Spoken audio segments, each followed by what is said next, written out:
प्रधानमंत्री नरेंद्र मोदी के आगामी 25 अक्टूबर को सिद्धार्थ नगर आगमन की तैयारियों का जायजा लेने मुख्यमंत्री योगी आदित्यनाथ आज सिद्धार्थ नगर जिला मुख्यालय पहुंचे। मुख्यमंत्री योगी आदित्यनाथ ने नवनिर्मित मेडिकल कॉलेज भवन और उसके परिसर का मुआयना किया। मुख्यमंत्री ने प्रधानमंत्री के आगमन को लेकर जिले के जनप्रतिनिधियों और अधिकारियों के साथ तैयारियों को लेकर बैठक की। करीब आधे घंटे तक चली बैठक के बाद मुख्यमंत्री योगी आदित्यनाथ मीडिया से मुखातिब हुए। मीडिया से बात करते हुए मुख्यमंत्री योगी आदित्यनाथ ने कहा कि आज मैं यहां प्रधानमंत्री के आगमन पर तैयारियों की समीक्षा करने आया हूं। स्वास्थ्य सेवाएं आज उत्तर प्रदेश में बेहतर हुई हैं। आज प्रदेश के हर जिले में 3 से 5 लाइफ सपोर्टिंग एम्बुलेंस उपलब्ध हैं। मुख्यमंत्री ने कहा कि मेडिकल कॉलेजों की एक श्रृंखला उत्तर प्रदेश में शुरू की गई है। प्रदेश के 7 जनपदों सिद्धार्थनगर, देवरिया, मिर्जापुर, एटा, हरदोई, गाजीपुर और बहराइच के नवनिर्मित मेडिकल कॉलेज को MCI से मान्यता मिल चुकी है। मुख्यमंत्री ने बताया कि 25 अक्टूबर को इन 7 मेडिकल कॉलेजों का लोकार्पण प्रधानमंत्री मोदी जी सिद्धार्थ नगर से करेंगे। यहाँ की सारी तैयारियां पूरी हो चुकी है। इस मेडिकल कॉलेज से पड़ोसी जनपदों के अलावा पड़ोसी मुल्क नेपाल के लोग भी लाभान्वित होंगे। मुख्यमंत्री योगी ने कहा कि इस मेडिकल कॉलेज का नाम माधव बाबू के नाम पर रखा जाएगा, जो कि जनसंघ के सक्रिय सदस्य और बीजेपी के पहले प्रदेश अध्यक्ष थे। माधव बाबू इसी जिले के निवासी थे। मित्रों, आप सबको विजयादशमी की हार्दिक बधाई और शुभकामनाएं। कल विजयादशमी का पर्व बड़े उत्साह और उमंग के साथ पूरे देश के अंदर संपन्न हुआ है और विजयादशमी के पूरे आयोजन के सकुशल संपन्न होने कि मैं आप सबको बधाई देता हूं।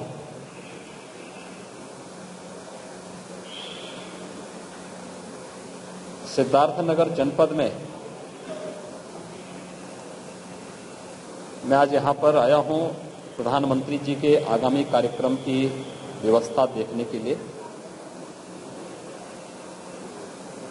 हम सब जानते हैं कि देश के अंदर स्वास्थ्य के क्षेत्र में 2014 के आया है। मोदी जी के नेतृत्व में देश के अंदर स्वास्थ्य संबंधी अनेक योजनाएं प्रारंभ हुई और खासतौर पर जब हम इनकी चर्चा करते हैं तो चाहे वह एडवांस लाइफ सपोर्ट एम्बुलेंस हैं,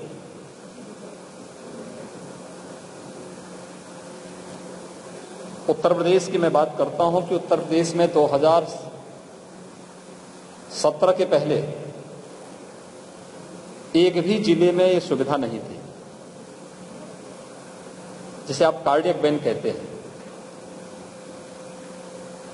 उसमें मॉनिटर, वेंटिलेटर और ये सभी आधुनिक इक्विपमेंट लगे रहते हैं, जिसकी मदद से किसी भी ऐसे पेशेंट को जो हार्ट अटैक की चपेट में आता है या किसी का ब्रेन हेमरेज हो जाता है या कोई भीषण दुर्घटना का शिकार हो चुका होता है और उसकी जान खतरे में रहती है, उसको लाइफ सपोर्ट के लिए वेंटिलेटर या अन्य जीवन रक्षक प्रणाली में रखने की आवश्यकता पड़ती है, तो नजदीक की हॉस्पिटल तक पहुंचाने के लिए इस वैन की बहुत बड़ी भूमिका होती है। भारत सरकार ने प्रधानमंत्री मोदी जी के आने के बाद उन्होंने इस दिशा में हर राज्य को पर्याप्त धनराशि उपलब्ध कराने की व्यवस्था की। 14 से 17 के बीच में मार्च 17 तक उत्तर प्रदेश के अंदर समाजवादी पार्टी की सरकार थी। उस सरकार की इसमें कोई रुचि नहीं थी, लेकिन जब मार्च 2017 में भारतीय जनता पार्टी नेतृत्व की सरकार उत्तर प्रदेश के अंदर बनी, तो उस समय हम लोगों ने ये सभी एम्बुलेंसेस उत्तर प्रदेश के अंदर मंगवाई। आज उत्तर प्रदेश के अंदर हर जिले में, छोटे जनपदों में 3 और बड़े जनपदों में 5 से 6 लाइफ सपोर्ट एम्बुलेंसेस मौजूद हैं। इसके अलावा हेल्थ इंफ्रास्ट्रक्चर के लिए जो कार्य हुआ है, प्रधानमंत्री स्वास्थ्य सुरक्षा योजना के अंतर्गत मेडिकल कॉलेजेस की श्रृंखला, पहले केवल पूर्वी उत्तर प्रदेश में गोरखपुर के बियाड़ी मेडिकल कॉलेज एकमात्र मेडिकल कॉलेज था। आज गोरखपुर में एम्स लगभग बनकर के तैयार है। अगले 1-1.5 महीने के अंदर प्रधानमंत्री जी के ही कर कमलों से उसका उद्घाटन भी होगा। लेकिन मेडिकल कॉलेजेस की एक लंबी श्रृंखला खड़ी हुई है। विगत वर्ष बस्ती का मेडिकल कॉलेज हम लोगों ने प्रारंभ किया, वहाँ एडमिशन चल रहे हैं, एडमिशन हो चुके हैं, सेकंड बैच वहाँ पर आया है। इसी प्रकार से बहराइच है, वहाँ पे 2 वर्ष पहले हम लोगों ने प्रवेश प्रारंभ करके दूसरा बैच इस समय वहाँ अध्ययन कर रहा है। अयोध्या, यही श्रृंखला आगे बढ़ी थी और 2 वर्ष पहले इसी सिद्धार्थनगर जनपद में मेडिकल कॉलेज की घोषणा मैंने आकर के स्वयं की थी और प्रधानमंत्री स्वास्थ्य सुरक्षा योजना के अंतर्गत यह मेडिकल कॉलेज यहां पर प्राप्त हुआ। मुझे बताते हुए प्रसन्नता है कि नेशनल मेडिकल कमीशन ने 7 प्रदेश के मेडिकल कॉलेजेस थे, इनको मान्यता दे दी है, जिसमें हर मेडिकल कॉलेज में 100 एडमिशन होंगे, जिसमें सिद्धार्थनगर का इस मेडिकल कॉलेज को भी मान्यता मिली है और नीट की काउंसलिंग के थ्रू यहां पर एडमिशन होने जा रहे हैं। यह मेडिकल कॉलेज पहले सत्र के लिए पूरी तरह तैयार है। यहां पे क्लासेस प्रारंभ होंगी और इस कार्य का शुभारंभ करने के लिए आदरणीय प्रधानमंत्री जी का अनुकंपा और उनका आशीर्वाद प्राप्त हो रहा है। बुद्ध की धरती पर प्रधानमंत्री मोदी जी का अभिनंदन करने की दृष्टि से ही आज मैं यहाँ का अवलोकन करने के लिए आया हूं।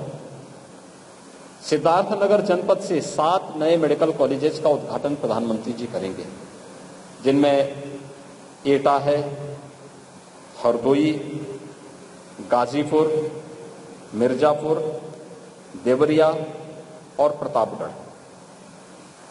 ये 7 मेडिकल कॉलेजेस का उद्घाटन प्रधानमंत्री मोदी जी के कर कमलों से आगामी 25 अक्टूबर को प्रस्तावित किया गया है। अभी मैंने इस संबंध में प्रशासन और जनप्रतिनिधियों की एक बैठक ली है।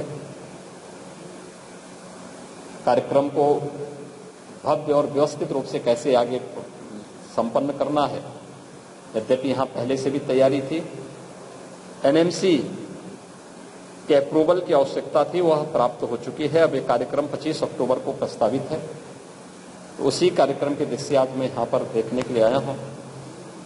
मुझे प्रसन्नता है कि यहाँ पर फैकल्टी पूरी है, मेडिकल कॉलेज में हॉस्पिटल की सुविधा भी है, छात्रावास बन चुके हैं, जो शिक्षक और प्रधानाचार्य की आवासीय सुविधा भी यहाँ पर उपलब्ध है और एक अच्छा मेडिकल कॉलेज सिद्धार्थनगर जनपद में भी अब यहाँ के नागरिकों के लिए उपलब्ध हो चुका है।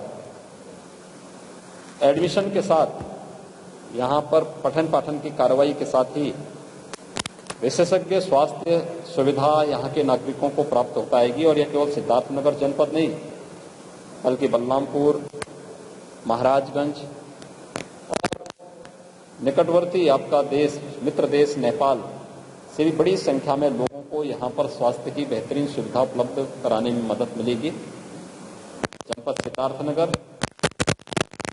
प्रधानमंत्री के स्वागत और अभिनंदन के लिए पूरी तरह तैयार है और हम आभार प्रधानमंत्री मोदी जी के कि उन्होंने इस कार्यक्रम के लिए अपनी सहमति दी है और यह कार्यक्रम यहाँ पर होगा उसी की तैयारी करने के लिए आए हैं। मेडिकल कॉलेज का नामकरण हम लोगों ने माधव बाबू के नाम पर किया है। माधव बाबू यहाँ के एक योग्य राजनीतिक कार्यकर्ता थे।